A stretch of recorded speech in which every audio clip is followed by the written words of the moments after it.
ክርስቶስ ኢየሱስ የሞተው ለዓለም ሁሉ ነው። እንሆ የዓለምን ኃጢአት የሚያስወግድ እግዚአብሔር በግ ብሏል። እግዚአብሔርም ልጁን ሲልክ የተመረጡትን ወዶ ሳይሆን ዓለምን ወዶ ነው። ለዚህም ዮሐንስ 3:16 በእርሱ የሚያምን ሁሉ የዘላለም ሕይወት እንዲኖረው እንጂ እንዳይጠፋ እግዚአብሔር አንድያ ልጁን እስኪሰጥ ድረስ ዓለምን እንዲወድ። ታዲያ ለዓለም ሁሉ ከሆነ ዓለም ሁሉ ድኗል ወይ ነው? ዓለም ሁሉ በቃ ዳን አለቀ አከተመ ምናምን ነው አይደለም። ከኛ የሚጠበቅ ደግሞ አዳም በክብር ላይ ክብር በክብር ላይ ክብር የሆነለት እግዚአብሔር በጣም ያከበረው አክብሮ የፈጠረው ፍጥረት ሰው ነው፣ አዳም ነው። እንዲህ እንክብካቤ ውስጥ በጌታ ስም እንዲፈጥሮ ራሱ እኮ በቃ ምን እዛው እኮ ነው በቃ እንክብካቤ በእንክብካቤ ይሄን ሁሉ አደረገለትና እግዚአብሔር አንድ ትእዛዝን ብቻ አዘዘው ለአዳም። ምን አይነት ትእዛዝን አዘዘው? በዚህ በገነት ከምታየው ዛፍ ሁሉ ብላ፣ እሺ ክፉና ደጉን ከምታስታውቀው ከዚህ ዛፍ ግን እንዳትበላ፣ በቃ አለቀ።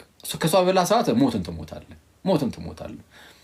ከዛ ውጪ ግን ይሄ ሁሉ ያንተ ነው፣ እሺ በቃ ብላ፣ ያንተ ነው ብላ።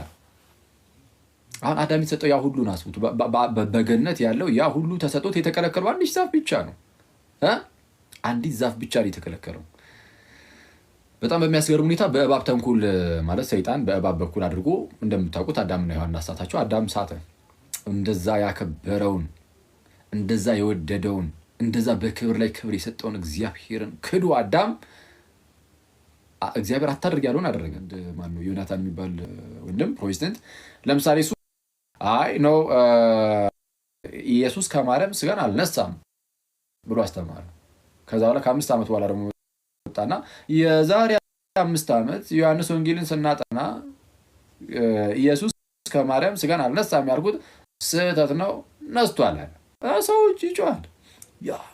ኧረ አሁን ይሄ በጣም በዚህ እንደ ቀለል ተደርጎ ዝም ብሎ እንተናል እንጂ ያው ጊዜው ዘመኑ ነው እንጂ ጥንት ላይ ቢሆን ይሄ በስመ አብ ተአምር ነው። እንደዚህ አይነት ክህደት ሁለት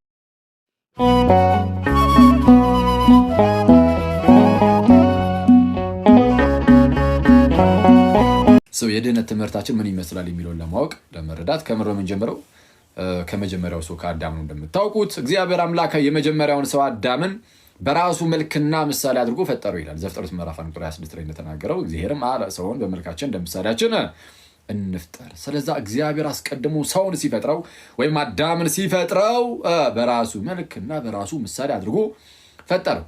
ስለዛ አዳም በጣም በታላቅ ክብር የተፈጠረ ሰው ነው ማለት ነው አይደል? አዎ። ቀጠል አድርጎም ደግሞ ምንድነው በምድር ላይ በሚኖሩት ላይ ሁሉ ላይ ገዢ አደርገዋለሁ አለ። ስለዚህ ይግዛቸዋል። ስለዚህ የጸጋ ገዢም ጭምር አደረገው። ተመልከቱ፣ በክብር ላይ ክብር።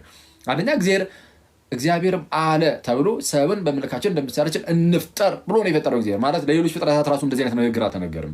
እንዲህ ያለው ነገር የተነገረው ለሰው ወይም ለአዳም ነው የተነገረውና አዳም ሲፈጠር አንደኛ በእግዚአብሔር መልክ እና ምሳሌ ሆኖ በክብር ተፈጠረ። በእነዚህ ሁሉ ላይ ገዢ አደርገዋለሁ አለ። ስለዛ ገዢ ያደረገው በክብር ላይ ክብር። ከዛን አየውና ማለት ነው አስቡት፣ ማለት እግዚአብሔር አዳምን ሲፈጥረው መጀመሪያ የተለያዩ ፍጥረትን ፈጥሮ ጨርሶ በእነሱ ላይ ነው ያሰለጠነው ፈጥሮ አዳምን። መጨረሻ ላይ ነው የፈጠረው አዳምን እና ከዛ በጣም የሚያስገርመው ሁለተኛው የዘፍጥረት ምዕራፍ ላይ ደግሞ ኧረ ይሄ ብቻማ አይበቃውም ለአዳም አለ እግዚአብሔር። የእግዚአብሔርን ለአዳም ያለውን ነገር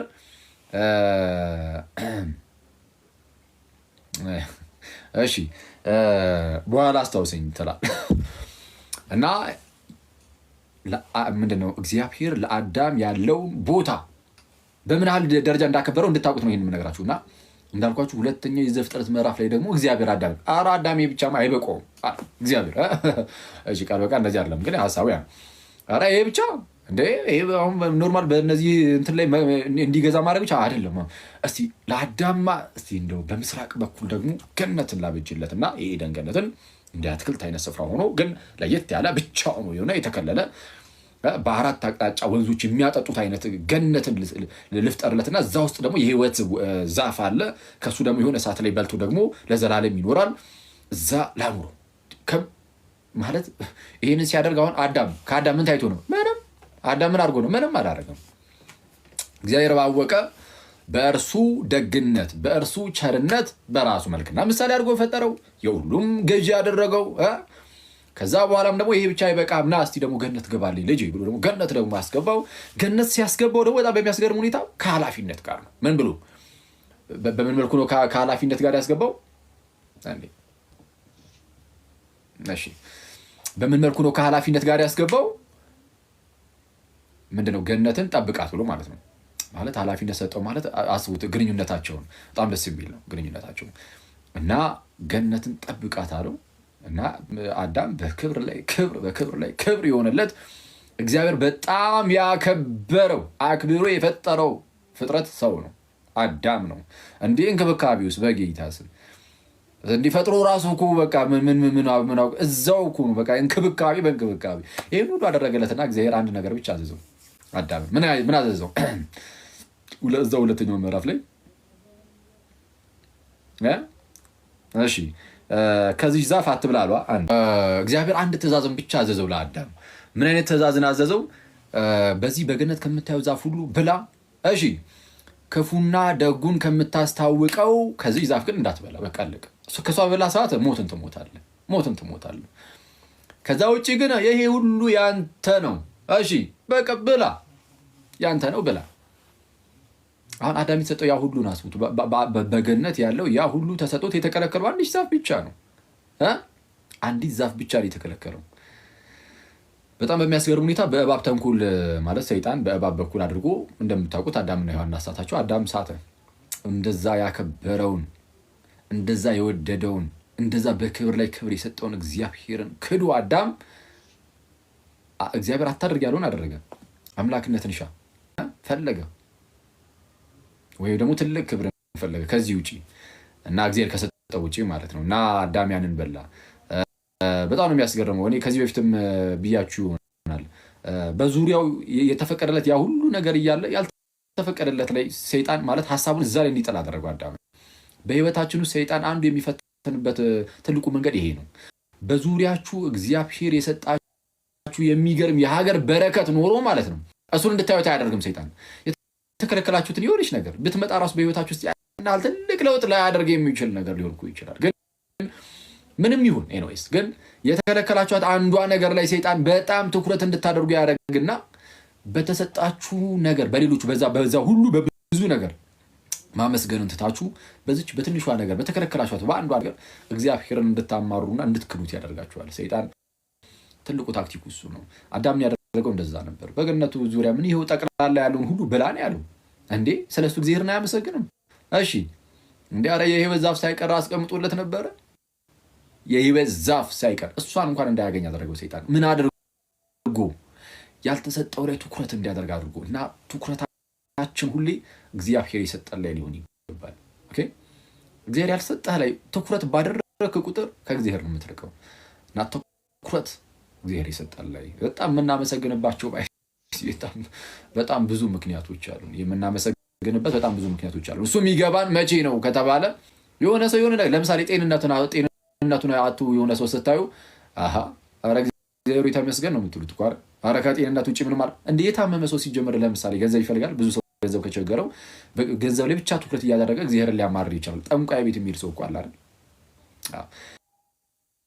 እና ጤንነቱ ያጣ ለምሳሌ ጤንነቱን ቢያጣ ያ ሰው ጭራሽ ገንዘብ አያሳስብም። እንዴ አንተ ሆድህን የቆረጠ ቀን የዛን ቀን አረ ገንዘቡ ይቅርና ሆዴን መልስልኝ አይነት ስታፍ ነው የምትጫወተው። አይተዋል። የምናመሰግንበት በጣም ብዙ ነገር አለን። ጤናችንን ብናጣ እንኳን እግዚአብሔርን አንክደውም። ሌሎች ብዙ ሀሳቡ ብዙ የምናስባቸው ነገሮች አሉ። ኢየሱስን ሰጥቶን የለም ወይ? በስመ አብ ልጁ ኢየሱስን ከሰጠነው በቃ ይህንን ማሰብ ራሱ አያሳርፍም ወይ? እንዴ በስመ አብ እኔ ኢየሱስ ክርስቶስን የሚያህል ጌታ እንዳለን ማሰብ በራሱ እኮ እኔ ክርስቶስን የሆነ ራሱን የቻለ የሆነ የሚፈጥር ደስታ የለውም ውስጣችን ውስጥ እንዴ? ኢየሱስን መጀመሪያ አስቡት ማን እንደሆነ ከዛ አስበውና እሱ ጌታ ነው። ኧረ በስመ አብ እንዴ! ይሄ ውስጣችን የሆነ ደስታን ካልፈጠረ ምንድነው ሊፈጥር የሚችለው? ይሄ በጣም ውስጣችን ላይ በጣም የሚገርም ደስታን የሚፈጥር ታላቅ የሆነ እውነታ ነው። ኢየሱስን የመሰለ ጌታ አለን የሚለው እና እግዚአብሔር ብቸኛ ልጁን አሳልፎ ከሰጠ ኧረ እግዚአብሔር ተመስገን የምትልበት ነገር አለ። ለምሳሌ አንድ ሰው በጣም የከበረ እንቁ አለው ልበላችሁ። በጣም የከበረ እንቁ አለው። ከዛ ደግሞ የተወሰነ ሌሎች ገንዘቦቹን ደግሞ አለ። የከበረ እንቁ እንዳለ ሆኖ ለማን ማለት ብቻውን የያዘው ማለት ነው። ብቻውን የያዘው የከበረ እንቁ አለው። ደግሞ ገንዘብ አለው ኦፍኮርስ። እና ገንዘብ ቢሰጣችሁ ከገንዘቡ ላይ ቆንጠር አድርጎ የተወሰነ ነገር በተን ቢያደርግባችሁ ጸዴ ነው። ግን እንቁን ያንን እሱ ጋር ብቻ ያለውን እንቁን አንስቶ ቢሰጣችሁ ምንድን ነው? በዛ እንቁ ምክንያት ማለት ገንዘቡን ራሱ አትረሱትም። የሰጣችሁን ገንዘብ ራሱ ኦፍኮርስ ትረሱታላችሁ የምር በስማ። እና እግዚአብሔር የሰጣችሁ እኮ እንቁ ማለት እንቁን ሳይሆን ብቸኛ ልጁን በስመ አብ ብቸኛውን ልጁን ጌታችን ኢየሱስን ነው የሰጠን። ለገዛ ልጁ ያራራለት፣ ነገር ግን ስለ ሁላችን አሳልፎ የሰጠው ከእርሱ ጋር እንዴት ሁሉን ነገር አይሰጠንም? እንደዛ ላይ ነው ሰው። ሌላው ነገር ሁሉ ኋላ የሚመጣ ነገር ነው ማለት ነው። ቢቀርም ባይቀርም ያን ያህል ሊያስጨንቀን አይገባም። አንዴ እንቁን ሰጥቶናል፣ ልጁን ኢየሱስን ብቸኛውን እርሱን ሰጥቶን የለም ወይ? በቃ እና የምናመሰግንበት ብዙ ነገር አለ። እና ስለዛ የሆነ ነገር ኤኒዌይስ አዳም እንዲህ ያለ ማለት የሀገር ትልልቅ ነገሮች ተሰጥተውት እነዛን ነገሮች ሁሉ ረስቶ የሆነች ነገር ላይ አንዲቷ የተከለከለው ነገር ላይ ፎከስ እንዲያደርግ አደረገውና ሰይጣን አሳተው። ኤኒዌይስ ወደቀ እንደምታውቁት። ስለዛ ያችን በበላ ሰዓት ሞትን ትሞታለህ ብሎት ነበረ። እግዚአብሔር ሞተ። ያው መሰረቱ ላይ ትንሽ ልንገራችሁና ሌላው ሚስጥራቱ ምኑ ቀለል አድርገን ተናግረን እናልፈዋለን። ያው የምናውቀው ነገር ነው ሁላችንም። ለማንኛውም አዳም ወደቀ። እሺ አዳም ወደቀ፣ ሞት መጣበት። ሞትን ትሞታለህ ተብሏል። ስለዛ ሞት ወደ እርሱ ዘልቆ ገባ። ሞት ወደ አዳም ዘልቆ ገባ። ወደ አዳም ዘልቆ ገባ። ስለዛ ሁሉም ማለት አዳም በሞት ጥላ ስር ወደቀ ባጭሩ። ያቺ ዛፍ መርዝ ኖሮባት ነው የሞተው አዳም አይደለም። ነው እንዴ? መርዛማ ሆና ነው የሞተው አዳም አይደለም። መርዛማ ሆኖ ሳይሆን እግዚአብሔር አታድርግ ሲለው ማድረግ አልነበረበትም። ካደረገ እግዚአብሔር አታድርግ እያለው ስለሆነ ያደረገው በእግዚአብሔር ትእዛዝ ላይ እያመፀ ነው። ካመፀ በእግዚአብሔር ትእዛዝ ላይ ማመፅ ኃጢአትን ማድረግ፣ የኃጢአት ደሞዝ ሞት ነው። ስለዛ ሞትን ያስከትላል። በእግዚአብሔር ላይ ማመፅ ምንን ያስከትላል? ሞትን ያስከትላል። ስለዛ ኃጢአትን አደረገ፣ በኃጢአቱ ሞት ተከፈለው እና ሞትን ትሞታለህ ብሎት ስለነበረ የእግዚአብሔር ፍርዱ ግዴታ መፈጸም ነበረበትና ከባህሪው ጋር ተቆራኘ። ሞት ከስጋው ጋር ሞት ተቆራኘ። አለቀ። ሞት ተቆራኘ። ከዛ በኋላ ከአዳም የሚወለዱ ሰዎች ሁሉ በዚህ በሞት ቁራኝነት ውስጥ ሆኑ። ስለዛ ማን አስፈለጋቸው? ራሱ አምላክ አስቀድሞ የፈጠራቸው ራሱ እግዚአብሔር ዳግመኛ ደግሞ ሕይወትን ይዘራባቸው ዘንድ የሚጠብቁ ሆኑ።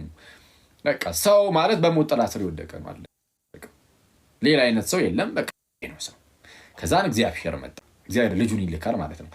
ልጁን ቀጥታ አይልክም። በነገራችን ላይ ልክ አዳም ኃጢአትን ሰራ ምናምን ነገርና ምንድነው ተሸሸጉ። አዳምም ሔዋንም ቅጠላቸውን ለበስ አድርገው እንደዛ ነገር ወስቷል በብሉይ ኪዳን። ግን ማናቸውም ግን ዓለምን ማዳን አይችሉም። አይደለም ዓለምን ራሱን ማዳን የሚችል የለም። ከሞት ነፃ ማውጣት ራሱን የሚችል የለም። በቃ እግዚአብሔር ብቻ ነው የሚያደርገው። እንዴት ነው የሚያደርገው ከተባለ ፍርዱና ምህረቱን አስማምቶ ነው። ቅዱስ አትናቴዎስ እሱን የሚያስተምረው ምንድነው? ፍርድ አለ፣ በቃ ሞትን ትሞታለህ የሚል። ስለዛ ሞት በሰው ዘር ላይ መጥቷል፣ አለቀ። ይህ በሰው ዘር ላይ የመጣው ሞት ደግሞ የሚጠፋው በሞት ብቻ ነው፣ አለቀ። እንዲህ ነው በቃ ትምህርቱ። እና ያንን ሞት ደግሞ ሞቶ ማጥፋት የሚችለው ሞቶ መነሳት የሚችል ሞትን ገድሎ መነሳት የሚችል አይነት አካል ነው። እሱን የሚያደርገው አምላክ ነው። ስለዚህ አምላክ መጥቶ የወደቀውን ያንን ሰው አደሰው ማለት ነው። እንዴት? ወደ እኛ መጣና እሺ ወደ እኛ መጥቶ ውድቀታችን ድረስ ዘልቆ በመግባት ይፈውስ አደረገን ማለት ነው። በቃ አደሰን። የእኛን ስጋ ይዞ የአብርሃምን ዘር ይዞ የሰውን ዘር ይዞ ስጋ ነፍስን ተዋህዶ ምን አደረገ? ሞተ። ስለሁላችን ሞተ። ሞቱ ደግሞ አልቀረም ተነሳ። በትንሳኤው ትንሳኤያችንን ያበስራል ማለት። ስለዛ ሰው የሚድነው በክርስቶስ ኢየሱስ እንደዚህ አምኖ ከክርስቶስ ጋር አንድ በመሆን ምናምን ነው የሚድነው። እሺ ክርስቶስ ይህን ሁሉ ነገር ያደረገው ዓለምን ለማዳን ነው። ማንን ለማዳን ነው? የተወሰኑ የተመረጡ ሰዎችን ሳይሆን ዓለምን ለማዳን ነው። አንዳንድ ሰዎች የተመረጡትን ብቻ የሚሉ ሰዎች አሉ፣ ፕሮቴስታንቶች ናቸው። ሁሉም ባይሆንም አንዳንድ ፕሮቴስታንቶች እንደዚህ ይላል። ሌላኛው ፕሮቴስታንት ደግሞ አይ ብሎ የተቃረነ ሀሳብ ያስቀምጣል። ኤንዌይስ በአጭሩ ክርስቶስ ኢየሱስ የሞተው ለዓለም ሁሉ ነው። እንሆ የዓለምን ኃጢአት የሚያስወግድ የእግዚአብሔር በግ ብሏል። እግዚአብሔርም ልጁን ሲልክ የተመረጡትን ወዶ ሳይሆን ዓለምን ወዶ ነው። ለዚህም ዮሐንስ 3:16 ላይ በእርሱ የሚያምን ሁሉ የዘላለም ሕይወት እንዲኖረው እንጂ እንዳይጠፋ እግዚአብሔር አንድያ ልጁን እስኪሰጥ ድረስ ዓለምን እንዲሁ ወዶታል ይላል። ምንን ወዶታል? ዓለምን። ኦኬ፣ ዓለምን። ስለዛ ክርስቶስ እርሱ የዓለም መድኃኒት ነው ማለት ነው። ኦኬ፣ የዓለም መድኃኒት ነው። እሺ፣ ለዓለም ሁሉ ይሄን አደረገ። ታዲያ ለዓለም ሁሉ ከሆነ ዓለም ሁሉ ድኗል ወይ ነው? አሁን ዓለም ሁሉ በቃ ዳን፣ አለቀ፣ አከተመ ምናምን ነው? አይደለም። ከኛ የሚጠበቅ ደግሞ አለ። በእግዚአብሔር ሳይድ አንኮንዲሽናል ነው። ማለትም ምንም ነገር ሳያይ እግዚአብሔር ከኛ በጎ ነገርን እንኳን ሳያይ ጽድቅን ሳያይ እንደዚሁ ልጁን ኢየሱስን ልኮ በቃ ሞተልን። ኢየሱስ ክርስቶስ ከኛ ሳይድስ ምን ያስፈልጋል ከተባለ የሚያስፈልጉ ነገሮች 4 ነገሮች አሉ። ቢያንስ ባጭሩ በጥቂቱ ጠቅላላ አድርገን እንያዘው ካልን 4 ነገሮች ነገራቸዋለሁ። አንደኛ የመጀመሪያው አሜን ብሎ መቀበል ነው። ክርስቶስ ኢየሱስን አዎ እርሱ አዳኛችን ነው፣ ኢየሱስ እርሱ ክርስቶስ የሕያው እግዚአብሔር ልጅ ነው ብሎ ማመን መቀበል። ሰው የመጀመሪያው እምነት ነው። ኢየሱስን ማመን መቀበል ማለት በክርስቶስ በኩል የተሰጠውን አስተምህሮ ሁሉ ደግሞ መቀበል ማለት ነው። ስለዚህ አስተምህሮን መቀበል ግዴታ ነው። አስተምህሮን ካልተቀበለ አንድ ሰው አይድንም ማለት ትክክለኛውን አስተምህሮ። እምነት ያድናል ስንል የማያድን እምነትም እንዳለ ግን ማወቅ አለብን። የሚያድንና የማያድን እምነት አለ። የሚያድነው እምነት እንደምን ያለ እምነት ነው ከተባለ የሚያድነው እምነት አንደኛ በእውነተኛ በትክክለኛ አስተምህሮ ላይ የተመሰረተ እምነት ነው። ማለት ለምሳሌ የሆኑ ኦንሊ ጂሰሶች እንደው ስላሴ የሚባል ነገር የለም፣ ኦንሊ ጂሰስ በቃ ኢየሱስ ብቻ፣ አብ ራሱ ኢየሱስ ነው ምናምን እያሉ አስተማሩ እንበል። መጽሐፍ ቅዱስን ይዘው እንደዛ ነው የሚያስተምሩ እና መጽሐፍ ቅዱስ ብቻ ብለው ነው ይሄን የሚያስተምሩት። ባይዘ መጽሐፍ ቅዱስ ብቻ ነው መመሪያችን ይልና መጽሐፍ ቅዱስን ይይዛል። ከዛ እንዲህ አይነት ትምህርትን ያስተምራል። የሆነ ሰው ይህንን ነገር ሰማ፣ ኧረ እንደው መጽሐፍ ቅዱስን እየጠቀሱን እያስተማሩ ያሉት ስለዛ እንደው ይሄንማ በቃ አምኛለሁ ቢል ለምሳሌ ወስደው ያጠምቁታል። ግን ይሄ ሰው ይድናሉ? አይደለም። ለምን? የሰማው አስተምህሮ የስተት አስተምህሮ ስለሆነ፣ የስላሴን የሚክድ አስተምህሮ ስለሆነ። ሰው የሚጠፋው የስላሴ አስተምህሮን ስለካደ ብቻ አይደለም። በጣም ብዙ አስተምህሮችን በቃ ለድህነት በሚሆን መልኩ የተላለፈ ያለንን አስተምህሮ የሚክድ ሁሉ ድህነቱን ያጣል፣ ወይም የሚያድን እምነት አይኖረውም። ያንን ሰምቶ የሚያምነው እምነት ለመዳን አይሆንለትም። ሰው ምን እያልኳችሁ ነው? የሚያድነው እምነት ግዴታ ያው እምነት ከመስማት ነው። መስማትም በእግዚአብሔር ቃል ነው የሌለ እምነት ከመስማት ነው። መስማትም በእግዚአብሔር ቃል ነው። ትክክለኛውን የእግዚአብሔርን ቃል የሰማ ሰው ያድናል። ያ የሚያድን ነው። ግን ብድግ ብለህ ግን ስላሴን እየካድክ ስጋዊ ላይ እንደ ክርስቶስ ከእመቤታችን ስጋን አልነሳም ብለህ እያስተማርክ፣ ለምሳሌ እንደዛ ብሎ የሚያስተምር ፕሮቴስታንት ነበር አይደል? ወንድ ማነው ዮናታን የሚባል ወንድም ፕሮቴስታንት። ለምሳሌ እሱ አይ ነው ምንድነው ኢየሱስ ከማርያም ስጋን አልነሳም ብሎ አስተማረ። ከዛ በኋላ ከ5 ዓመት በኋላ ደግሞ ወጣና የዛሬ 5 ዓመት ዮሐንስ ወንጌልን ስናጠና ኢየሱስ ከማርያም ስጋን አልነሳም ያልኩት ስህተት ነው፣ ነስቷል አለ። ሰዎች ይጮሃል። ኧረ አሁን ይሄ በጣም ባይዚ እንደ ቀለል ተደርጎ ዝም ብሎ እንደዚህ ተናለ እንጂ ያው ጊዜው ዘመኑ ነው። ጥንት ላይ ቢሆን ይሄ በስመ አብ ተአምር ነው። እንደዚህ አይነት ክህደት ሁለተኛው ክፍለ ዘመን ላይ የነበረ መንፍቅና ነው። የነ ቫለንቲኑስ መንፍቅ ኢየሱስ ከማርያም ስጋን አልነሳም የሚለው አንተ ሰው ዮሐንስ ወንጌልን አስጠናለሁ ብሎ እንደዚህ አይነት ሲጀመር ውስጥ ከወደቀ አደገኛ ነው። በኋላ ላይ ያው ተመለስኩኝ አለ። አክቹዋሊ ግን ስለዚህ ያንን ያመነ ሰው በቃ ይጣፋል ማለት ነው ባጭሩ።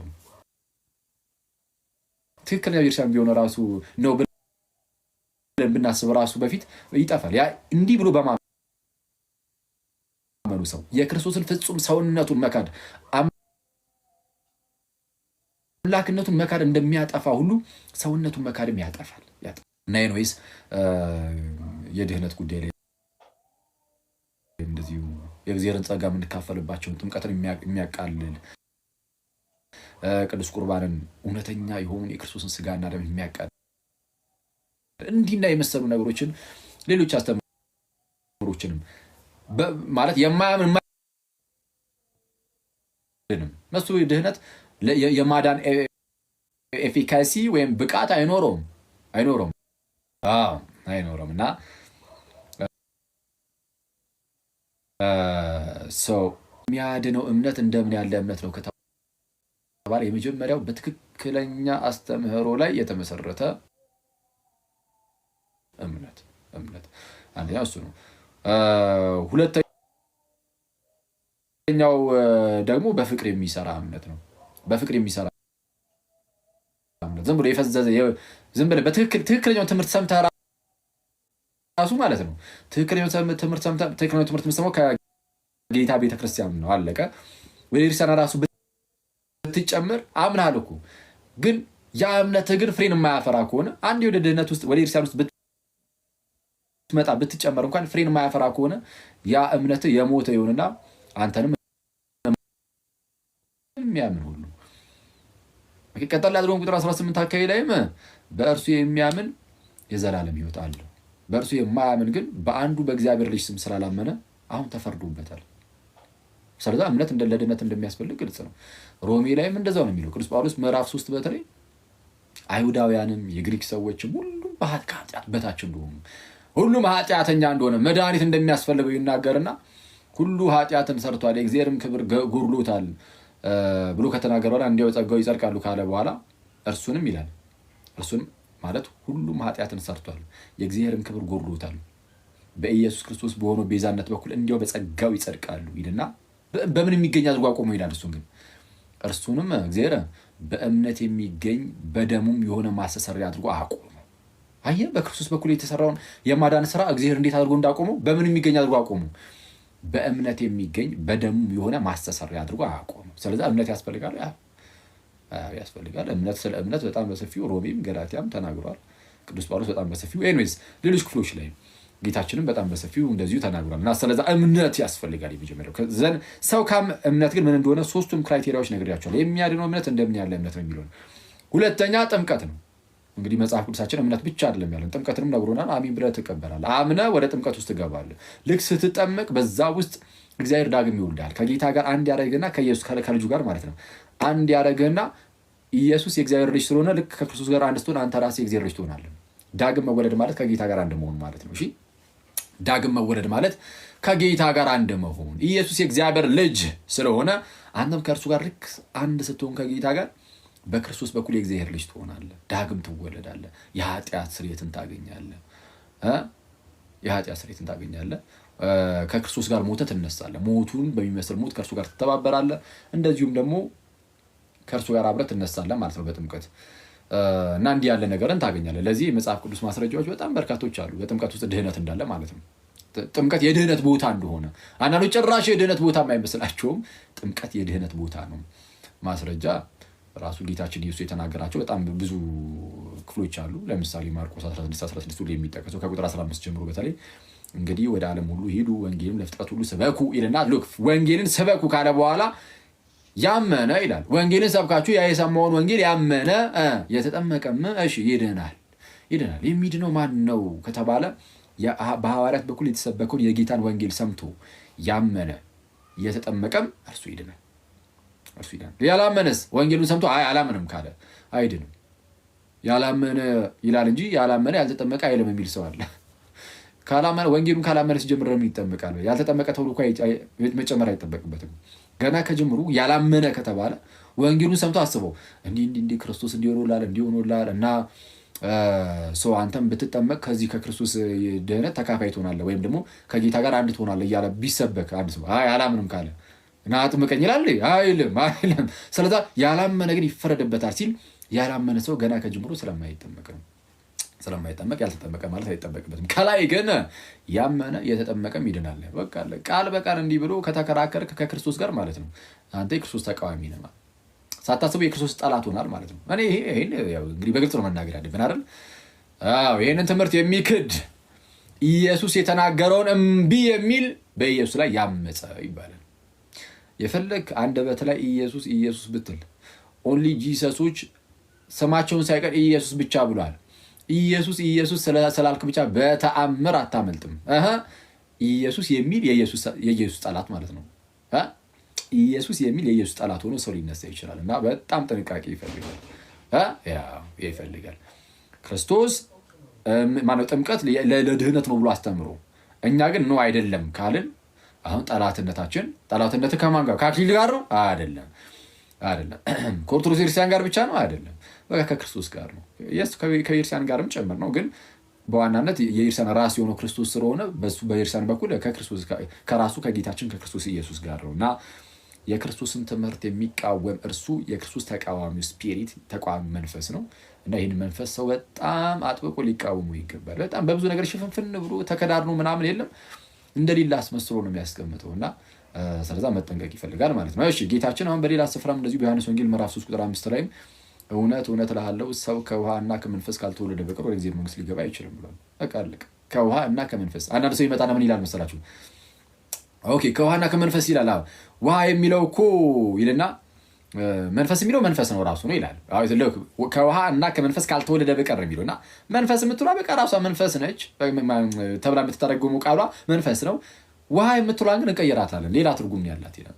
መንፈስ የሚለው ራሱ መንፈስ ነው፣ ሌላ ምንም ትርጉም አንሰጠው። ውሃ የምትሏ ግን ውሃማ ውሃ አይሆንም ሌላ ነገር ነው የሚሆነው ብሎ እንደዚህ ክዶ የሚመጣ አለ። ባይዚ ክዶ በስማ እና የኢርሲያን ታሪክ ውስጥ ይህንን የካደ ሰው የለም። ውሃ የሚለውን በቃ ለጥምቀት ነው የሰጡት።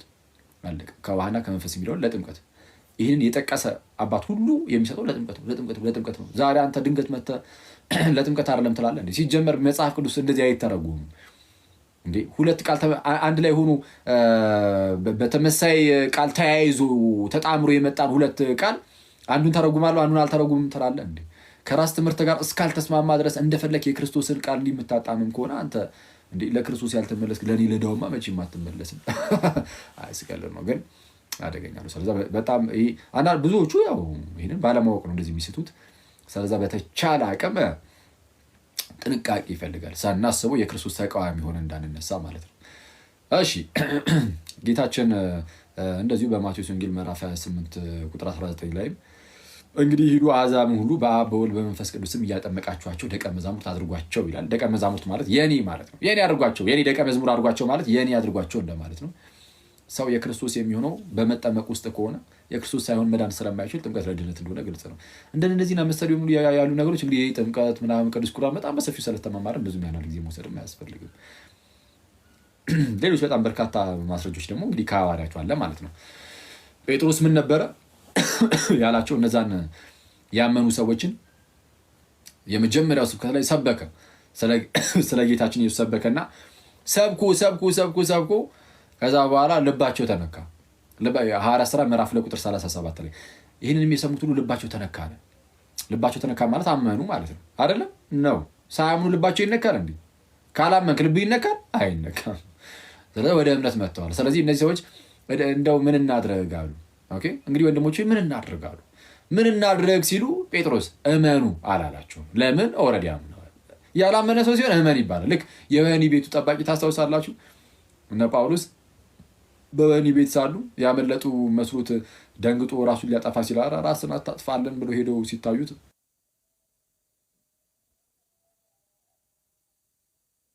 ተንበረከከ። ጌቶቼ ሄደን ዘንድ ምን ላድርግ ሲል እመን አሉት።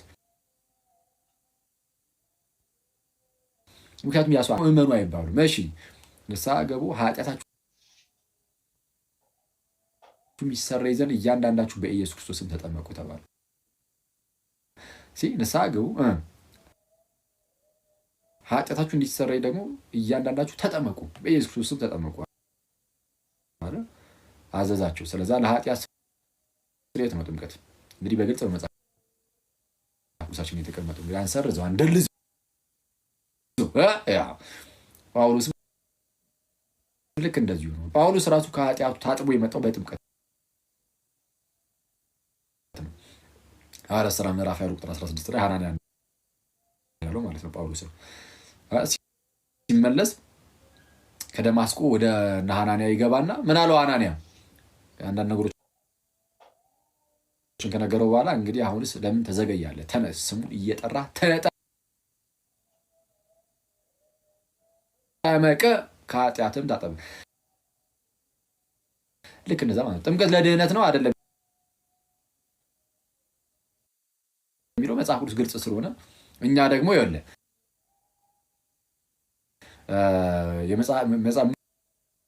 ሙሉ መጽሐፍ ቅዱስ አማኝ ነን። ሙሉ መጽሐፍ ቅዱስ አማኝ ስለሆነን የሆነች ነገር ፒክ እያደረግን ለእኛ የምትስማማሽ ነገር እስቲ ችል ውሰዳት እያልን ሌላውን ግን አይ ተው እሱን ተው ወደዛ አድርገው ምናምን እያልን ምናልፍ አይደለም። ወደዛ አድርገው ባንለው እንኳን በቃል ማለት ነው ወደዛ አድርገው ባንለው እንኳን ግን እያልን ነው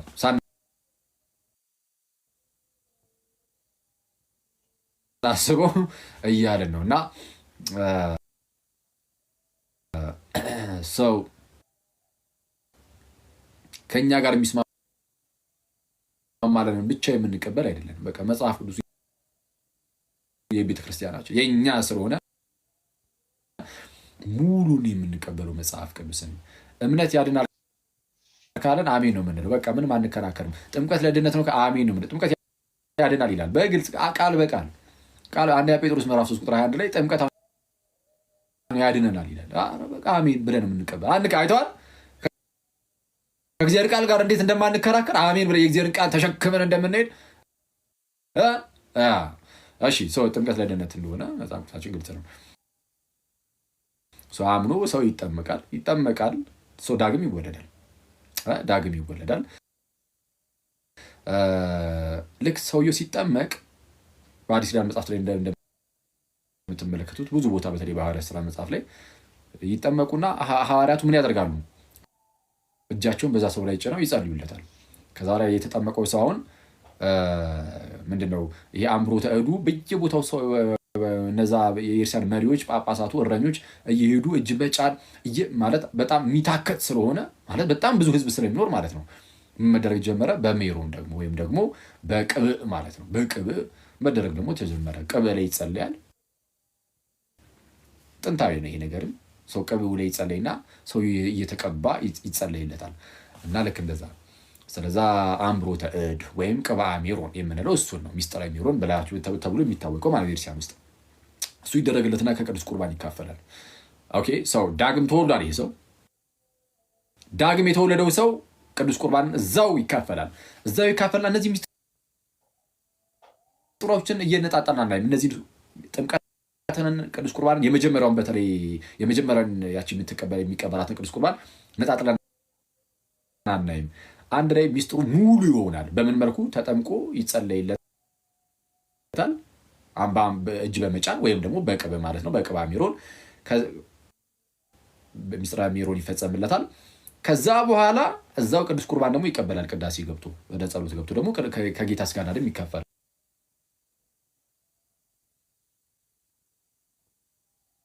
የጌታ ስጋና ደም ለድህነት ነው ማለት ነው። የጌታ ስጋና ደም ለድህነት ነው። እስካሁን ድረስ ሰውየው የሰራው ስራ አለ የለም? ከሱ የተጠበቀ አንድ ስራ የለም። እስካሁን ተመልከቱ፣ አንድ ስራ የለም። የእግዚአብሔርን ጸጋ የሚያገኝባቸው ሚስጥራት ብቻ እየተካፈለ ነው። እሺ፣ ስለ ጌታ ስጋና ደም መጽሐፍ ቅዱሳችን ግልጽ ነው። ጌታችን ኢየሱስ አስቀድሞ በቃል ስጋዬን የበላ ደሜን የጠጣ የዘላለም ሕይወት አለው እያለ ዮሐንስ ወንጌል ምዕራፍ 6 ከቁጥር 51 ጀምሯችሁ አንብቡ። አባቶቻችሁ በዛ በምድረ በዳ መና እንደበሉት አይደለም ይላል። ማለት እነ ሙሴ በምድረ በዳ መና በሉና ከሰማይ ወረደላቸው ማለት ነው። በሉ ለጊዜው ጠገቡ፣ ግን ሞቱ። ከሞት ሊያተርፋቸው አልቻለም። አሁን የመጣው የህይወት እንጀራ ግን ከሰማይ የመጣው የህይወት እንጀራ ግን ጌታችን ኢየሱስ ነው። ከእርሱ በልተን ለዘላለም እንድንኖር ማለት ነው። እና እርሱም ለዓለም የሚሰጠውም ደግሞ እንጀራ ስጋዬ ነው ብሎ ተናገረ። ስጋዬ እውነተኛ መብል ደሜም እውነተኛ መጠጥ ነው አለ። ስጋዬን የሚበላ ደሜን የሚጠጣ የዘላለም ሕይወት አለው። ሥጋዬን የማይበላ ደሜን የማይጠጣ ግን በራሱ ሕይወት የለውም አለ። እንደዚህ በቃል አስተማረና ከዛ በኋላ ፕራክቲካሊ ደግሞ በጸሎተ ሐሙስ ላይ ጌታችን ህብስትን ወይንን አነሳ፣ ባረከ፣ ህብስትን ቆረሰና አመስግኖ ባርኮ ማለት ነው ቆረሰና እንካችሁ ይህ ሥጋዬ ነው ብሎ ሰጠ። ይህ ሥጋዬ ነው ከእርሱ ብሉ ብሎ ሰጣቸው። በቃ ሥጋዬ ነው። ህብስቱን አነሳና ባርኮ ሲሰጣቸው ሥጋዬ ነው አለ። ጽዋውንም ደግሞ ይህ ስለ ብዙዎች ለኃጢአት ይቅርታ የሚፈሰው የሐዲስ ኪዳን ደሜ ነው ከእርሱ ጠጡ ብሎ ሰጣቸው። ስለዛ ህብስቱን ሥጋዬ፣ ጽዋውን ወይም ወይኑን ደሜ ብሎ ሰጣቸው። ስለዛ ያ ህብስትና ጽዋ ወይም ወይን የጌታችን የክርስቶስ ኢየሱስ እውነተኛ ሥጋና ደም ነው ብለን እናምናለን። መጽሐፍ ቅዱሳችን እዚህ ላይ ግልጽ ነው። እና ኢቭን እንደው ሰው ህብስትና ጽዋ መሆኑን አይቶ ማለት ነው እንዳይዳፈር አንድ ታላቅ ታምርን እግዚአብሔር በቆሮንቶስ ቤተክርስቲያን ላይ ያደረገ። ምን አይነት ታምርን? የቆሮንቶስ ቤተክርስቲያን ውስጥ ያሉ ምዕመናን ሥጋና ደሙን በማይገባ መልኩ መቀበል ጀመሩ። አንዳንዱ በኃጢአት ውስጥ የሆነ አንዳንዱ ባልተገባ መልኩ ማድረግ ጀመረ እና ሳይገባው እንዲህ የሚያደርገውን ሰው እግዚአብሔር ቀጣው። በአዲስ ኪዳን የሚገርም አቀጣጥ እዛ ላይ ነው የምናየው። በአዲስ ኪዳን መጽሐፍት ላይ ምን አይነት ቅጣትን ቀጣ እግዚአብሔር? በጣም ብዙዎችን እስኪገድል ድረስ ገደላቸው። በጣም ብዙዎቹን ገደላቸው፣ ብዙዎቹን አሳመማቸው። አያሌዎች አንቀላፍተዋል እስኪባል ድረስ እና እስኪገድል ድረስ በቅዱስ ቁርባን ምክንያት ሰውን ገድሏል እግዚአብሔር። መንፈስ ቅዱስን በማታለል ምክንያት ሐዋርያት ሥራ ምዕራፍ 5 ላይ ሐናንያና ሰጲራን ገድሏቸዋል። መንፈስ ቅዱስን አታለው። ቅዱስ ቁርባንንም ደግሞ በማቃለል ምክንያት በጣም አያሌዎች አንቀላፍተዋል የሚለው ወይስ በጣም ብዙ ህዝብ ማለት ነው። በጣም ብዙ ህዝብን እግዚአብሔር ገድሏል። በጣም ብዙ ህዝብን አሳምሟል። ህመምን ለቆባቸዋል። ይህን ሁሉ ያደረገው ለምንድን ነው? ቅዱስ ቁርባን ምንም ፊት ለፊት ላይ ስታየው ህብስት ነው። ፊት ለፊት ላይ ስታየው ጽዋ ነው። ግን እኛ በማናየው መልኩ ግን ይቀየራል። ወይም ደግሞ ያ ህብስቱ የጌታ ሥጋ ይሆናል። ያ ጽዋውም ደግሞ የክርስቶስ ኢየሱስ ደም ይሆናል። እና እንዲህ ያለ ሚስጥር በመንፈስ ቅዱስ አሰራር ስለሚሰራ ሰው ይህንን በጣም በአክብሮት ሄዶ መቀበል አለበት። የገደላቸው የምር እንደዚህ አይነት ሚስጥር ስለሚፈጸም ነው እንጂ ባይፈጸም ዝም ብሎ አንዳንዶች እንደሚሉት ዝም ብለህ ቪንቶንና ዳቦውን ተሸክመ በትሪ ዝም ብለህ እንደምታከፋፍለው ቢሆን ኖሮ ባልገደላቸው ነበር። የምር አሁን በትሪ ለሚከፋፈል ቪንቶ እግዚአብሔር ሰው ህዝቡን ሊጨርስልን አይጨርስም፣ አይገርልህ። ምንድነው ከኃጢአት ጋር በተያዘ ምናምን ነገር እንደው ሳይገባ ስለወሰድክ የሚባል ነገር በፍጹም የምርም በአግባቡ ብትወስደው የሚያድንህ ስለሆነ ያለ አግባብ ስለወሰድከው ግን ገደለ። ያለ አግባብ ስትወስደው የሚገርልህ ከሆነ በአግባብ ስትወስደው እንዴት አያድንህም? ያለ አግባብ ስትወስደው ሳይገባ ስትወስደው ሞትን ካመጣብህ በተገባ መልኩ ስትወስደው ህይወትን እንዴት አይሰጥም? ይሄ በጣም ክሊር ነው። እና የጌታችን የክርስቶስ ኢየሱስ ሥጋና ደሙ ሰው ይቀበላል። ልክ ሲቀበል ምንድነው የሚፈጠረው? ለአንደኛ ቆሮንቶስ ምዕራፍ 10 ቁጥር ይሄ አሁን የነገርኳችሁ ያው ታውቁታላችሁ። ብዙም እየጠቀስኩ ያለው ነው። አንደኛ ቆሮንቶስ ምዕራፍ 11 ከቁጥር 27 ጀምራችሁ ተመልከቱ። ቀደም ብሎ 10ኛው ምዕራፍ ቁጥር 16 ላይ ደግሞ የምንባረከው የበረከት ጽዋ ከክርስቶስ ደም ጋር ህብረት ያለው አይደለምን ይላል። እውነተኛ ደሙ ነው። እሺ ይሄን የሚክድ ለትምህርታችሁ ጥንቃቄ እንድታደርጉ ማለት ነው። ፕሮቴስታንቱ በጣም ለመሸወድ የሚሞክረው እንዴት መሰላችሁ? እነዚህ ሚስጥራት ብዙም አያስተምርህም፣ አይነግርህም። በቃ ያን ያህል እንትን አይልህም።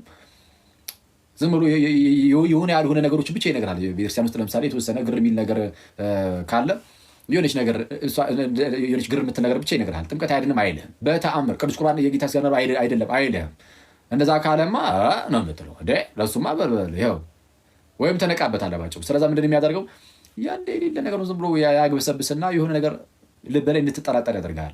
ልብ ላይ የጥርጣሬ ስፒሪት መንፈስ ከጫረብህ በኋላ ከዛ በኋላ ጥምቀት አይደለም፣ ቅዱስ ቁርባን አይደለም፣ የጌታ ሥጋ ደግሞ አይደለም ማለቱን ይጀምራል። እንደዚህ አይነት ተረቶችን በልብ ውስጥ መሙላት የሚጀምረው ከዛ በኋላ ነው። ስለዛ ይሄ በዚህ ወቁባቸው። የሚያታለል ካለ በዚህ ወቅ ቅዱስ ቁርባን ምን አለ ጳውሎስ በመጀመሪያ ቆሮንቶስ መልእክቱ ምዕራፍ 10 ቁጥር 16 ጀምሮ የምንባርከው የበረከት ጽዋ ከክርስቶስ ደም ጋር ህብረት ያለው አይደለም? ያለው ነው። የምንቆርሰው ህብስት ከጌታ ሥጋ ጋር ህብረት ያለው አይደለም? ያለው ነው። እና ዝቅ ብሎ አንድ ስለሆነ ይላል ህብስቱም ማለት ነው። አንድ ህብስት ስለሆነ ወይም አንድ የጌታ ሥጋ ስለሆነ እንደማለት ነው። እኛ ብዙዎች ስንሆን ክርስቲያኖች ብዙዎች ስንሆን አንድ ሥጋ ነን። ያንን አንዱን ህብስት እንካፈላለን ይላል። ስለዚህ አንዱን የጌታን ሥጋ በመካፈላችን ቅዱስ ቁርባን በመካፈላችን ምክንያት ብዙዎች ስንሆን አንድ ሆነናል። አንድ ሥጋ፣ አንድ የክርስቶስ ሥጋ ሆነናል። ስለዛ ያ ሰው አምኖ የተጠመቀው ሰው ልክ ቅዱስ ቁርባኑን ሲቀበል ከሁላችሁም ከኔና ከእናንተ ጋር ከእያንዳንዳችን ጋር ይተሳሰርና አንድ ሥጋ ይሆናል። አንድ ሥጋ ይሆናል። ኦኬ አንድ ስጌዳ የእርሲያን አካል ይሆናል። ስለዚህ ይህ ሰው ዳነ፣ አዲስ ህይወት ጀመረ። በቃ አለቀ። ምንም ያለሱ ስራ ይኸው ዳነ። ድህነቱ ፍጹም ሆነ። ፍጹም ሆነ ይነሲስ አትሊስት የዳግም መወለዱ ማለት ነው። በቃ ዳግም ተወልዷል። ይህ ሰው ድኗል፣ የክርስቶስ ሆኗል። የጥፋት ሳይሆን ወይም የሰይጣን ሳይሆን የእግዚአብሔር ሆኗል፣ የክርስቶስ ሆኗል። ያለ እርሱ ስራ እንዲያው በጸጋው ዳነ። እግዚአብሔር አዳነው እንዲያው በጸጋው። እሺ አሁን ከእርሱ እስካሁን ስነግራችሁ እስቲ አሁን ሰራ ብዬ ያልኩበት ቦታ አለ? የለም። ሳይሰራ ግን ይኸው ዳነ እያልኳችሁ ነው። ለዛ ነው በኤፌሶን መልእክቱ ምዕራፍ 2 ቁጥር 8 ላይ ቅዱስ ጳውሎስ ታዲያ ስራ የሚያስፈልገው የቱ ጋር የሚለው ልመጣላችሁ ነው። ኤፌሶን ምዕራፍ 2 ቁጥር 8 ላይ ጸጋው በእምነት አድኗችኋል፣ ይህም ከእናንተ አይደለም የእግዚአብሔር ስጦታ እንጂ ማንም እንዳይመካ አይደለም። ከስራ አይደለም ይላል። ማንም እንዳይመካ ከስራ አይደለም። ማንም እንዳይመካ ከምን አይደለም? ከስራ አይደለም። ከስራ አይደለም። እንደዚህ አይነት ክፍሎች በጣም ብዙ አሉ። ከስራ እንዳይደለ የሚናገሩ ሰው ከስራ አይደለም ማንም እንዳይመካ ከተባለ ማንም ሰውን ቦስት ማድረግ አይችልም። መኩራራት እኔ በስራዬ ነው የዳንኩት የሚል የለም ማለት ነው። ስለዚህ ጸጋው ነው ያዳንን፣ በጸጋው እንዲሁ በጸጋው። ስለዚህ አመንን፣ ተጠመቅን፣ የጌታን ስጋ ደም ተቀበልን የሚል ነጣጥሎ አይደለም። እምነትና ቅዱስ ቁርባን ነጣጥለ እምነት ላይ ጥምቀት ላይ እንዲህ ከሆነ ቅዱስ ቁርባን ላይ ምናምን እንደዛ ሳይሆን በእምነቱ ዳግም ትወለዳለህ። ቅዱስ ቁርባን ልክ ስትቀበል ከሌሎች አካላት ጋር አንድ ሆነ የክርስቶስ አካል ውስጥ ትጨመራለህ። ከዛ በኋላ ድህነት ፍጹም ነው። በቃ ዳግም ትወልዳለህ። ድኛለሁ ብለህ መናገር ትችላለህ። ድነሃል፣ ኦልሬዲ ድነሃል ያለ ስራ። እሺ ስራስ መቼ ነው የሚመጣው? ልክ እንደዚህ የዳነው ሰውዬ ዳግም ይወለድና ማለት ነው በመንፈሳዊ ህይወቱ እያደገ ይሄዳል። ማንም ለመምሰል ክርስቶስ ኢየሱስን ክርስቶስን በመምሰል ህይወት ውስጥ ደግሞ እያደገ መሄድ አለበት። ልክ ጳውሎስ እኔ ክርስቶስን እንደመሰል እናንተም እኔን ምሰሉ እንዳለ ፍሬን እያፈራ ይሄዳል። በመልካም ህይወት ይመላለሳል ማለት ነው። አንዴ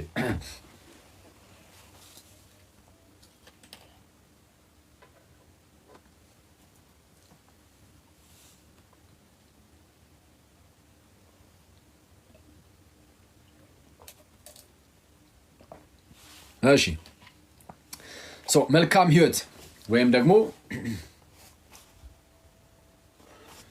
መልካም ህይወት በክርስትና ውስጥ ለድህነት ያስፈልጋል። ያስፈልጋል። ግን ምን ማለት ነው ለድህነት ያስፈልጋል ማለት?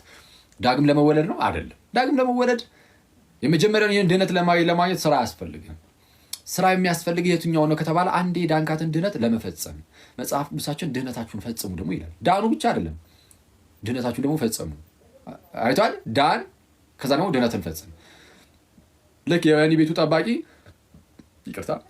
ቤቱ ጠባቂ በጌታ በኢየሱስ ዘመን አንተና ቤተሰቦች ትድናላችሁ ተባለ። ትድናለህ። ስለዛ ሲያምን ሲጠመቅ በቃ ይድናል ያ ሰው። ግን ትድናለህ ብቻ አይደለም መዳንህን ደግሞ ፈጽም ደግሞ የሚል አለ።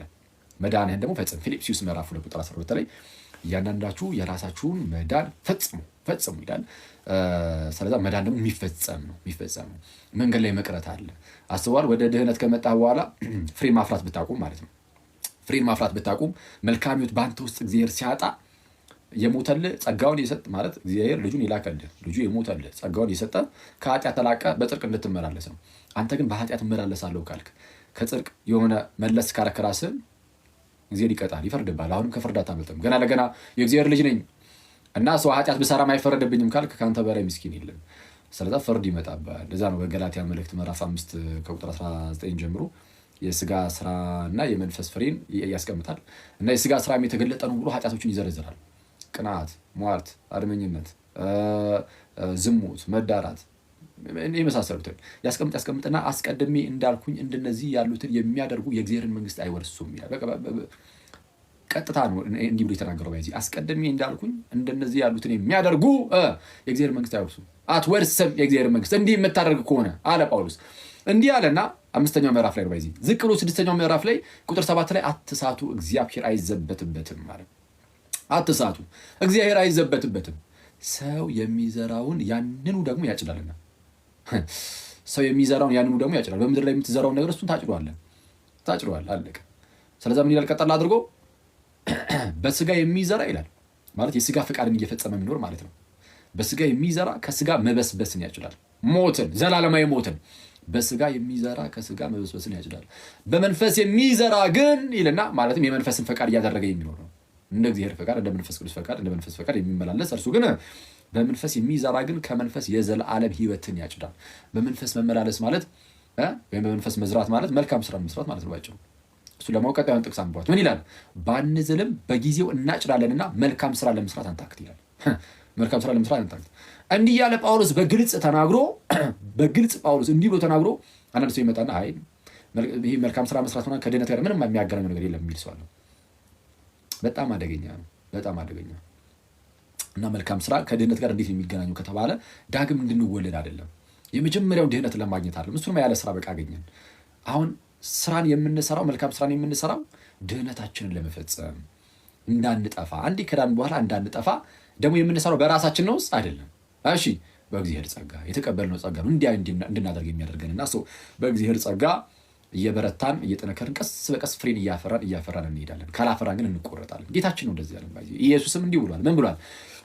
በዮሐንስ ወንጌል ምዕራፍ 15 ከቁጥር 1 ጀምሮ እውነተኛ የወይን ግንድ አባቴ ነው። እውነተኛ የወይን ግንድ እኔ ነኝ፣ ገበሬውም አባቴ ነው። እውነተኛ የወይን ግንድ እኔ ነኝ፣ ገበሬውም አባቴ ነው።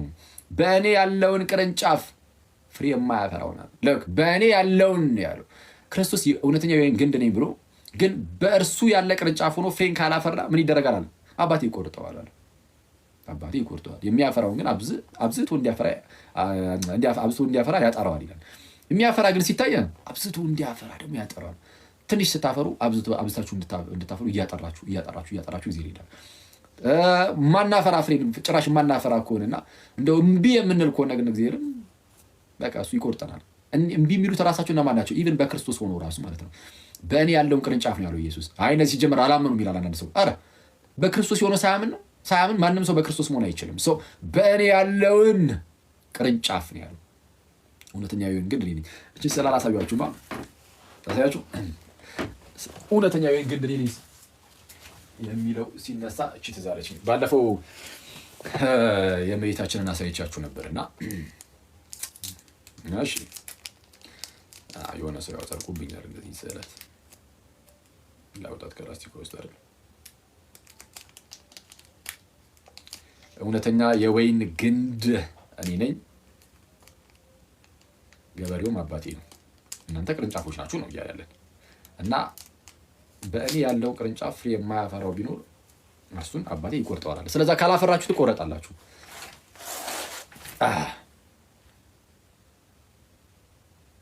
ዳራን አንዴ ቆይስ የወይን ግንድ ዛፍ አይነት ነገር ይሁንና መሀል ላይ የጌታችን የክርስቶስ ኢየሱስ ስዕል ነው።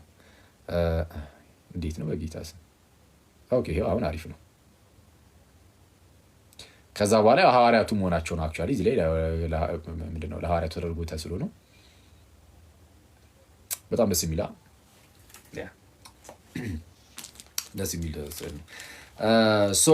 ሰው በክርስቶስ ሆኖ ቅርንጫፍ ከሆነ በኋላ ፍሬን አላፈራም ካለ መልካም ስራ ከሌለው ባንዝልም በጊዜው እናጭዳለንና መልካም ስራ ለመስራት አንታክት እንዳለው ቅዱስ ጳውሎስ መልካም ስራን ከመስራት ወደ ኋላ የሚል ካለ ሊል ስለሚችል ማለት ነው። በቃ ሰው እንዴ ከዳነ በኋላ እንደዚህ አይነት ስራን አይሰራም የሚባል ነገር አለ እንዴ? ሊሰራ ይችላል እንዴ? በኃጢአት ሊመላለስ ይችላል። ከተመላለሰ ያጣዋል፣ ድህነቱን ያጣዋል። በመጀመሪያ ቆሮንቶስ መልእክት ምዕራፍ 5 ላይ አደገኛ ሰው ተጠቅሶ የለ እንዴ እንደዚህ ያለ ኃጢአት በአሕዛብ ዘንድ እንኳን አይሰማም እኮ ብሏል ጳውሎስ። በእናንተ ዘንድ እንደሚሰማው አይነት ኃጢአት በአሕዛብ ዘንድ እንኳን አይሰማም ማለት የአባቱን ሚስት እንኳን ያገባ ይኖራልና አለ። አሁን ያ ሰው ክርስቲያን ነው። ክርስቲያን ሆኖ እንደዛ አደረገ እና ታው እንኳን እያላችሁት አይደለም እንዴ እንደዚህ ያለውን ሰው አውግዙት እንጂ ከማህበራችሁ ለዩት እንጂ እያለ ጳውሎስ ሲናገር እኔም አውግዤዋለሁ። መንፈሱ ክርስቲያን አይደለም እንደዚህ ተባለ፣ ክርስቲያን ነው። አሁን ይሄ ሰው ይድናል ነው የሚሉት ባይዛ አንዳንድ ሰዎች እንደዚህ ክርክር ተነስቶ ነበር ከዚህ ቀደም ከፕሮቴስታንቶች ጋርና እንዲህ ቢሆንም ይድናል። የአባቱን ሚስት እያገባም ቢኖር እንደፈለገ እንደዚህ አይነት የረከሰ ዝሙት ውስጥም ቢኖርም ቢቀጠልም ይድናል። አሁን እዚህ የሆነ ነገር ቢቀጣ ምድር ላይ ይቀጣል እንጂ በእግዚአብሔር መንግስት ውስጥ ፈርሰስ ብሎ ነው ደረቱን ነፍቶ የሚገባው የሚል ሰው አለ። አደገኛ ነው። አይገባም። መንፈሱ በጌታ ቀን ትድን ዘንድ የተባለው እዚሁ ልክ ሲያወግዙት ማለት ነው ሲለይ ከማህበሩ በንስሐ እንዲመለስ ነው የሚወገዘው እና በንስሐ ይመለሳልና ያኔ እንደው መንፈሱ በጌታ ቀን ትድናለች። ኦኬ በንስሐ ሲመለስ ማለት ነው። ለንስሐ ነው ባይዚ ውግዘት ያለው የሚወገዘው ሰው በንስሐ እንዲመለስም ጭምር ነው እና እሱን እያሰበ የጻፈው እንጂ ዝም ብለህ እንደዚህ አይነት ቃላት እየተያዘ ብቻ ሰው እንደዚህ አይነት በረከሰ ኃጢአት ውስጥ ቢኖርም በቃ ይድናል ተብሎ አይነገርም። ኤኒዌይስ ስለዛ ምንድነው ፍሬን ማፍራት አለብህ። ካላፈራ ጌታችን እንደተናገረው ትቆረጣለህ። የክርስቶስ ከሆንኩ በኋላ አስበዋል። ስለዛ የተቀበልነው ጸጋ ኃጢአተኝነትና ዓለማዊ ምኞትን ክደን የተባረከውን ተስፋችንን እርሱም የታላቁ አምላካችን የመድኃኒታችን የኢየሱስ ክርስቶስን ክብር መገለጥ እየጠበቅን በጽድቅ እግዚአብሔርን በመምሰል እንዴት ልንኖር እንደሚገባ ስለሚያስተምረን ያጸጋ በዛ ጸጋ እየተመራን ክርስቶስን በመምሰል ሕይወት ውስጥ ማደግ አለብን እና ካልሆነ ግን ጸጋውን ስላልተጠቀምንበት ትቀጣለህ። ጸጋውን ስላልተጠቀምንበት ልንቀጣ እንችላለን። የማቴዎስ ወንጌል ምዕራፍ 5 ቁጥር 31 ላይም ጌታችን ስለ ፍርድ ቀን ሲናገር ጌታችን በመጣ ሰዓት ሕዝብ ሁሉ በፊቱ ይሰበሰባሉ ይላል። እረኛ በጎቹን ከፍየሎቹ እንደሚለይ እርሱም ጻድቃኑና ኃጢአተኞችን እንደሚለይ ይናገራል። በግራ ያቆማቸዋል ኃጢአተኞቹን፣ ጻድቃኑን ደግሞ ቅዱሳኑን ደግሞ በቀኙ ያቆማቸዋል። ያኔ ምንድን ነው የሚለው? ምንድን ነው የሚጠየቁት? በቀኝ የተሰለፉትም እንደው ብር አባብልታችሁኛል፣ ብጠማ ጠጥታችሁኛል፣ መልካም ነገር ብታስር ጠይቃችሁኛል፣ ብታመም እንደዚሁ ጠይቃችሁኛል፣ እንግዳ ሆኜ በመጣ ተቀበላችሁኛል ብሎ ይናገራቸዋል። እነዛኛዎቹ በግራ የተቀመጡት ደግሞ በተቃራኒ እንዲህ አላደረጋችሁልኝም በማለት ማለት ነው። ሰው መልካም ስራን ነው ጌታችን እዚህ ላይ የጠየቀው። እንዴ የት አግኝተን እንደዚህ ያደረግንለት ሲሉት ከነዚህ ከተናናሾቹ ለአንዱ ይህን ብታደርጉ ለእኔ እንዳደረጋችሁት ነው ይላል። ስለዛ ምንድነው መልካም ነገርን ማድረግ በእግዚአብሔር ዘንድ እንዲህ ትልቅ ቦታ አለው ማለት ነው። ምን አይነት ቦታ አለው ከተባለ አንድ የዳነ ሰው እንኳን ድህነቱን እንዳያጣ ያደርጋል። ድህነቱን እንዳያጣ ክርስቶስን በመምሰል ውስጥ በማድረግ 30 60 100 ፍሬን ነው የምናፈራው ማለት ሁሉም 100 ያፍራ አይደለም። 30 ብታፈራ እግዚአብሔር ይቀበላል። ግን አንተ መልካም ስራን ከመስራት ግን ወደ ኋላ አትበል፣ ሁሌም አፍራ። ከኛ በፊት እንዳለፉት ቅዱሳን አባቶቻችን በእነሱ ልክ እንሆን እኮ አይደለም የሚባለው። ግዴታ በእነሱ ልክ መሆን አለብህ አሁን ድነትን እንዲፈጸም አይደለም። እንደዛ መሆን አለብህ ብንችል እንደዛ ነው መሆን ያለብን። የተጠራ ነውም እንደውም ክርስቶስን ለመምሰል ነው የተጠራ ነው። ስለዛ ለፐርፌክሽን የተጠራ ነው፣ ለፍጽምና ነው የተጠራ ነው። ግን 100 ፍሬ ባታፈራ እንኳን 60 ባላፈራ እንኳን 30 አፍርተህ ተገባለህ። አለቀ። አይተዋል። የምታፈራበት መጠን ሊለያይ ይችላል። ሁሉም ሰው በቅዱስ ጊዮርጊስ ወይም በቅዱስ ተክለ ሃይማኖት ወይም ደግሞ በሌሎች ቅዱሳን ልክ ካልሆነ አትገባም። እንደዛ አይደለም። ፍሬን እናፍራ። አንዱም 30 አንዱም 60 አንዱም 100 ያፈራል። እና በቃችን እያሰብን እንኳን የለም ያን ሁሉ እንኳን ምናምን ብለን እንኳን እንዳንዘነጋ 30 ለማፍራት ስትነሳ በጥቂቱ ታምነ የለ እግዚአብሔር ደግሞ ይሾምና በ60 እንድታፈራ ያደርጋል። እሱን ስታፈራ እግዚአብሔር ደግሞ ሌላ ደግሞ 100 እንድታፈራ እንደዛ ነው እያደረገ ሊያሳድገን የሚችለው። ስለዛ የሆነ እግዚአብሔር ሊቀጣን ነው ምናምን በሚል እንደዚህ አይነት እንትን ውስጥ ሆነ ሳይሆን በቃ እግዚአብሔር አምላካችን ነው፣ ለእርሱ የምንገዛ ነን፣ ባሪያዎቹ ነን። እኛ አባታችን እኛም ልጆቹ ብቻ ሳይሆን አምላካችን ባሪያዎቹም ጭምር ነን፣ ተገዢዎቹም ጭምር ነን። በፍቅር ልጁ ኢየሱስን ከላከልን ለእኛ ይሄ ብቸኛ ልጁን ከሰጠን እኛ ደግሞ እኛ ራሳችን አሳልፈን እንዴት አንሰጥም ለክርስቶስ ኢየሱስ ብለን በፍቅር መነሳት። ስለዚህ ከፍቅር ነው የሚመነጨው። እንደነዚህ አይነት ስራዎች ከፍቅር የሚመነጩ ናቸው። በፍቅር ሆኖ የሚሰራ እምነት ያለው ለዛ ነው። እርሱ ያደናል ማለት ነው። እንደዛ ነው እናንተ ሰዎች። ስለዛ ድህነትን መፈጸም ይባላል። በዕለት ተዕለት ህይወታችሁ ኃጢአት ስትሰሩ ንስሐ እየገባችሁ ቅዱስ ቁርባን እየተቀበላችሁ ቅዱስ ቁርባን ሁሌ ቶሎ በተቀበልን ቁጥር በመንፈሳዊ ህይወታችን እያደግን እንሄዳለን። ቅዱስ ቁርባን ካልተቀበልን ቀንጭረን እንቀራለን። አብዛኞቻችን ቀንጭረን የቀራ ነው ቅዱስ ቁርባን ስለማንቀበል ነው። ባይዚ አብዛኞቻችን አሁን በመንፈሳዊ ህይወታችን የቀነጨርን እንትን አይደል? ቃሉ ጥሩ ካልሆነ ባላቅም ግን በሚያሳዝን ሁኔታ አሁን ላይ በቃ የሆነ የ20 ምናምን ዓመት ምናምን ቅዱሳን ሆነን መገኘት ሲኖርብን በጣም ክርስቶስን የምንመስል የሚያስደንቅ ህይወት ያለን ሰዎች ሆነን መገኘት ሲኖርብን ግን እኛ ምንም ከአሕዛብ የሚለይ ነገርም የለንም።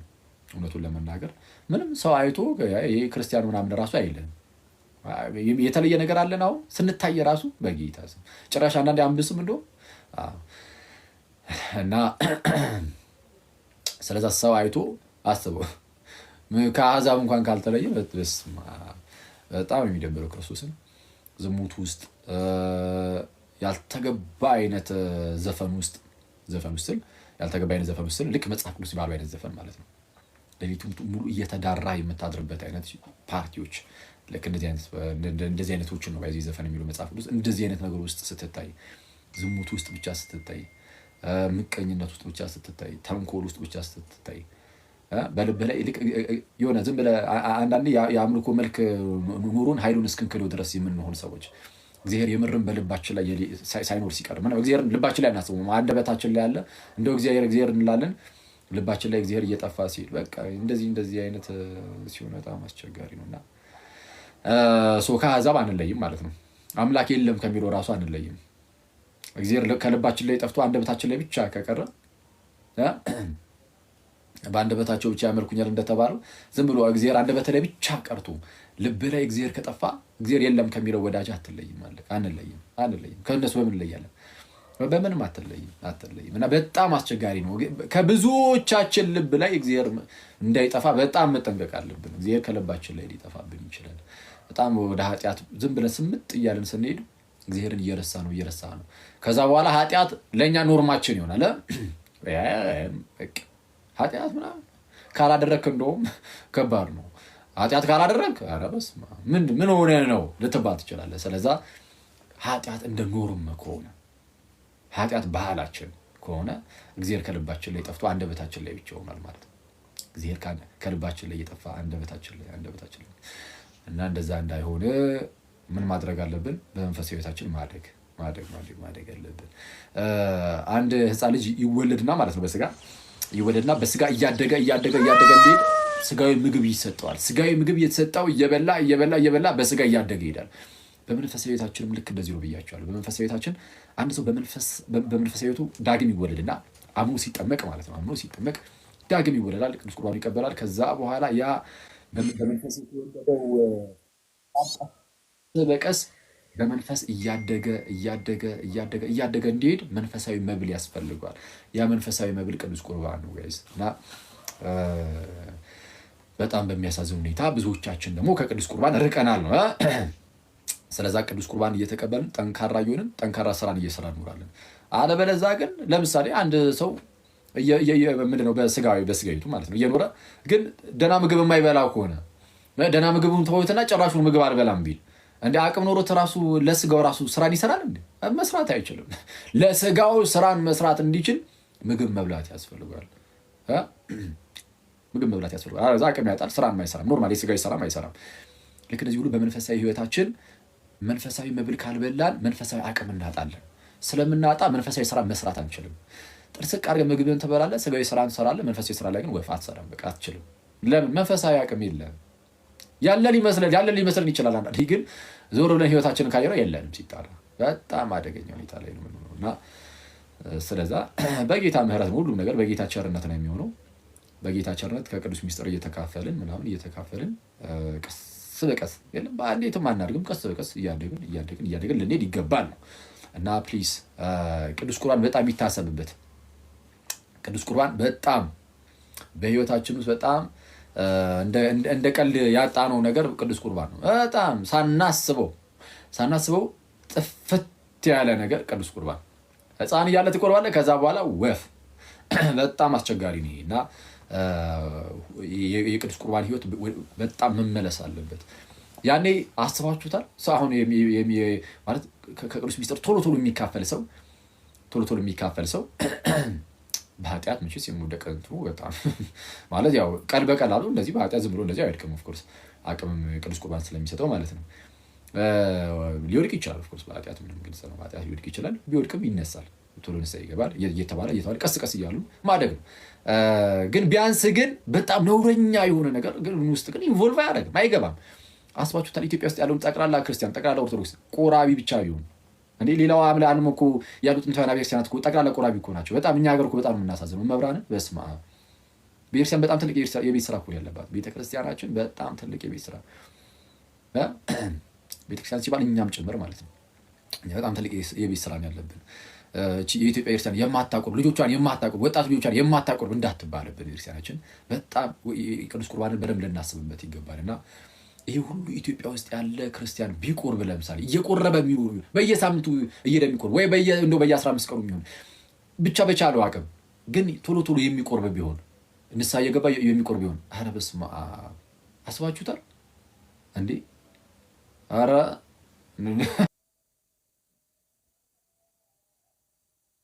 በጣም የሚደንቅ ነገር ነው የሚፈጠረው። እና ሰው ቅዱስ ቁርባንን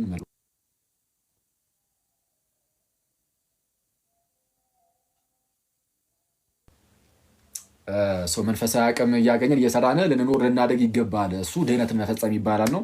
በቃ ድህነት ይሄ ነው ባጭሩ፣ አለቀ። የቅዱሳን ምልጃ ምናምን የሚል ነገር ሊነሳ ይችላል። አያይዤ ጣል ላድርግላችሁ። የቅዱሳን ምልጃ ትክክል ይጠቅማል። ለምንድን ነው የሚጠቅመው ከተባለ አንድ ሰው እንደዚህ አምኖ ተጠምቆ ቅዱስ ቁርባን ተቀብሎ ከዳነ በኋላ ያ ሰውዬ በመንፈሳዊ ህይወቱ ያው መውደቅ መነሳት አለው አይደል? እና አንዳችን ለአንዳችን እንጸልያለን። ለምሳሌ እናንተ ለኔ ትጸልያላችሁ፣ በእናንተ ጸሎት እንዳሉ ነው ማስበው ነገራችሁ ላይ ጌታ ኢየሱስ የሚያውቀው ማለት ነው እያልኩኝ ነበር ቅድም ለአንዱ ወዳጄ ለማን ለዮኒ ለባሮኬ ብቻ አይ ነው እያልኳቸው ነበረ። አረ ለጀማው እያልኩኝ ነበር። አረ እኔ በስመ አብ የሀገር ጸሎት ነው ያለኝ ማለት እኔም ጸሎት ሳይሆን በጣም የሚጸልይልኝ የሀገር ህዝብ ነው ያለው እና ፊል አደርገዋለሁ እኔ እንደኔ ቢሆን በስመ አብ በጣም እጣፋ ነበርና ግን በጣም እናንተ ጸሎት ታግዘኛለች እና ልክ የእናንተ ጸሎት እኔን የምታግዝ ከሆነ የቅድስት ድንግል ጸሎት ደግሞ ምን ያህል ያግዘኝ ይሆን? የቅዱሳኑ ጸሎት እናንተንስ ምን ያህል ያግዛችሁ ይሆን? ስለዚህ የቅዱሳኑ ጸሎት በመንፈሳዊ ህይወታችሁ እንድታድጉ ያግዛል። ኦፍ ኮርስ ያግዘናል፣ ለሁላችንም ማለት ነው። የቅዱሳኑ ጸሎት ያግዘናል እና በቃ እሱ ነው መዳናችሁ እንድትፈጽሙ ያደርጋችኋል። መዳናችሁ እንድትፈጽሙ ወደ ንስሐ እንድትቀርቡ ኃጢአት ሰርታችሁ ቢሆን እግዚአብሔር ኃጢአታችሁን ይቅር እንዲልላችሁ ወደ ንስሐ እንድትቀርቡ ቅዱስ ቁርባን እንድትቀበሉ እንድትበረታቱ እግዚአብሔር ኃይሉን እንዲሰጣችሁ እንደዚህ ያደርጋል። አንድ ሰው ከእናንተ መካከል በመንፈሳዊ ህይወቱ ወደቅ እያለ ያለ ሰው ካለ ለሱ ብትጸልዩለት እግዚአብሔር ሊደርስለት ይችላል። የእናንተን ጸሎት ሰምቶ የእናንተን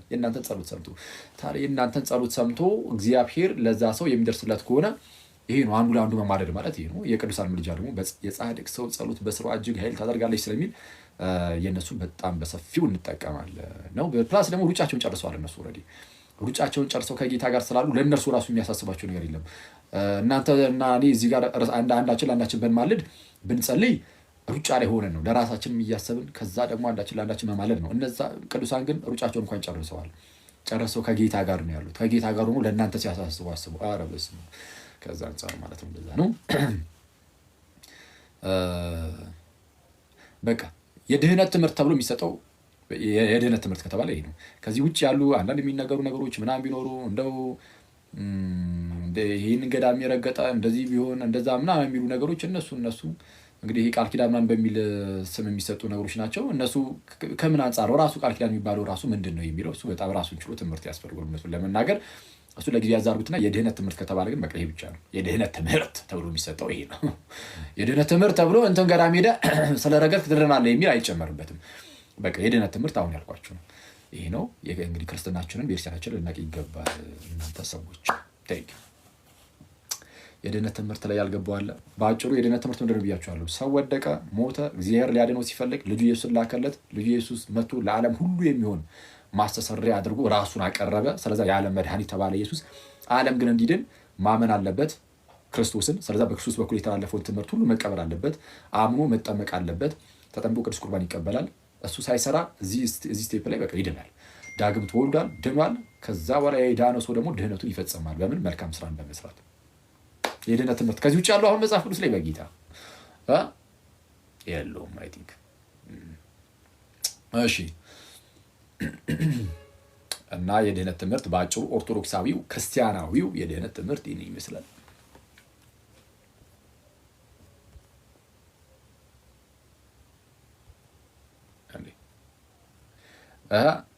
ያልገባችሁ ነገር አለን ትላለህ።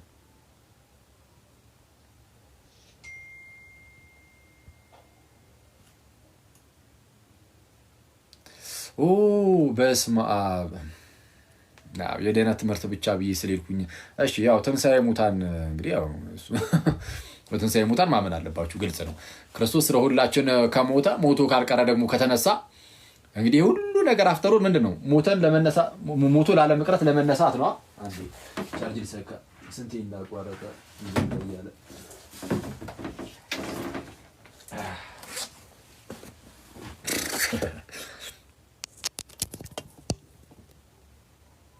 እሺ። ሞተን ደግሞ አንቀርም እንነሳለን ነው። የትንሣኤያችን በኩር ክርስቶስ ኢየሱስ ስለተነሳ እኛም ሞተን አንቀርም እንነሳለን። ተነስተን እንደ መላእክት ሆነን ደግሞ እንኖራለን ነው። ትንሣኤ ሙታን ያው እንደዛ ነው። እሺ ትንሣኤ ሙታን በተደጋጋሚ እንሄድበታለን። አክቹዋሊ የመጨረሻው ትንሣኤ ሙታን ነው መሰረት የክርስትና ትምህርታችን ላይ። እሺ ከተግባባን አኖሴ ካለ አንድ መዝሙር ሰምተን መለያየት እንችላለን ማለት ነው።